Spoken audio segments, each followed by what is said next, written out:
Parfait, ici les journaux sont en kiosque ce mardi matin et voici l'essentiel de l'information à retenir. Ce mardi matin, on parle de proclamation des résultats. Cabral Libi, Kouvondo et Serge Matomba invitent les Camerounais à la prudence à travers le quotidien Info Matin.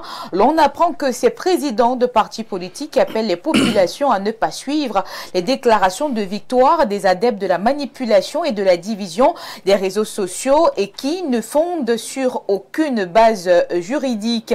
Cette actualité fait également la une du quotidien à Capitaux Public Cameroun Tribune. À ce sujet, Marie-Claire Nana alerte à la manipulation. Le journal rappelle que ces supposées tendances destinées à mettre en valeur certains candidats sur la base d'informations non fondées ont suscité une vague de condamnation au sein de la classe politique nationale. Le Témoin, en kiosque ce matin, témoigne des bons résultats obtenus par le RDPC dans le département de la Mofoué à Famba dans le cadre de l'élection présidentielle. C'est grâce à un seul homme, Luc Magloire Mbargé-Tangana, qui a réussi à dompter le département. Après le passage dans les urnes, place à présent aux résultats officiels. Le quotidien Mutation s'inquiète de la longue attente. En effet, le délai de 15 jours entre l'élection et la proclamation par le Conseil constitutionnel des résultats est diversement apprécié.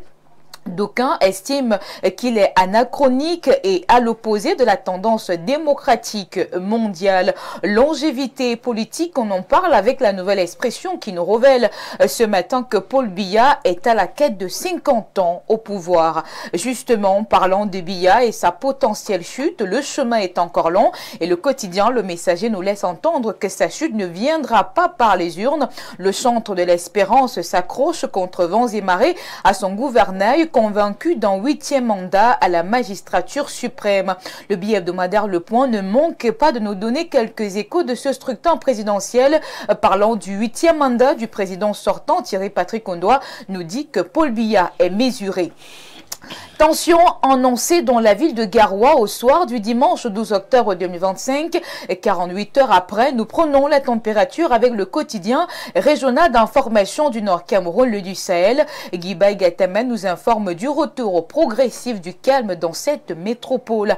L'actualité dans cette revue de presse, c'est aussi cette rupture entre Hiram Iodi et le FDC. Le quotidien Le Messager a légèrement abordé le sujet en petite tribune de sa parution du jour.